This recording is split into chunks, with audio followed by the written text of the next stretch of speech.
Hello, আমি সৌমি। চলে এসেছি আজকে একটা নতুন স্বাদের ভিডিও নিয়ে। ভাবলাম তোমাদের সাথে শেয়ার করি। এই দেখো, এটা আমার শোকেস। এটাকে আমি খুব সুন্দরভাবে অর্গানাইজড করে রাখি। এইখানে হচ্ছে অনেক ধরনের তোমরা মূর্তি দেখতে পাবে। আমি কৃষ্ণনগরে থাকি, মাটির পুতুল যেহেতু বিখ্যাত, সেই জন্য বিভিন্ন ধরনের এখানে স্ট্যাচু তোমরা দেখতে পাবে। খুব সুন্দর হাতের নিখুঁত কাজ। তোমাদের যদি ভালো লাগে তাহলে তোমরাও কিন্তু কৃষ্ণনগরের এই মাটির পুতুলগুলো কিনতে পারো, অথবা এখানে এসে একবার ভিজিট করে দেখতে পারো। খুব সুন্দর সুন্দর এরকম নানান ধরনের স্ট্যাচু, আরও অনেক ধরনের জিনিস এখানে কিন্তু পাওয়া যায়। আর সবাই জেনেই থাকবে যে মাটির পুতুল বিখ্যাত কৃষ্ণনগরে।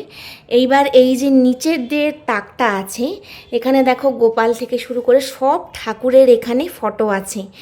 তো ভাবলাম এটাকেও একটুখানি পরিষ্কার পরিচ্ছন্ন করে গুছিয়ে রাখি। বেশ অনেক দিন হয়ে গেছে এটাকে একদমই পরিষ্কার পরিচ্ছন্ন করা হয় না।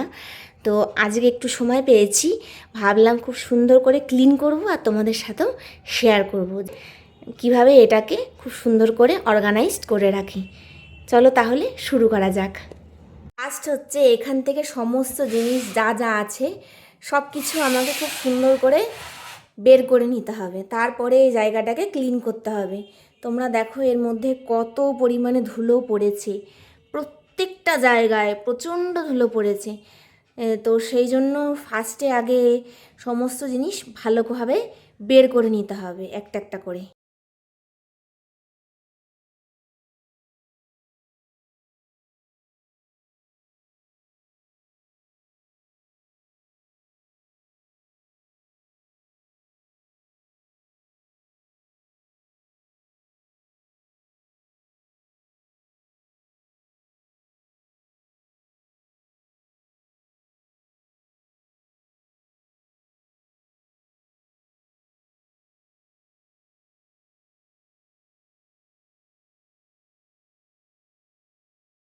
ভিতরটা খালি দেখো কত ধুলো পড়েছে ভিতরে।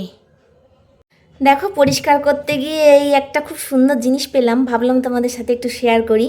ছোটোবেলায় এই ইরেজারগুলো কিন্তু খুব কিনতাম, আর কি কিউট কিউট দেখো, ব্যানানা আছে, ব্রিঞ্জেল আছে, বিস্কিট আছে, কত সুন্দর সুন্দর আরও অনেক ছিল, সেগুলো কোথায় চলে গেছে জানি না। ছোটোবেলার স্মৃতিটা মনে পড়ে গেল, আজকে এটাকেও পরিষ্কার করব। এবার ভেতরটা খুব ভালোভাবে ঝেড়ে নেব। দেখো কতটা পরিমাণে ধুলো পড়েছে, এ বাপরে। এই দেখো এই কলিংয়ের, এটা কিন্তু কলিং নয়, এটা হচ্ছে cleaner, glass cleaner house hold এখানে লেখা আছে।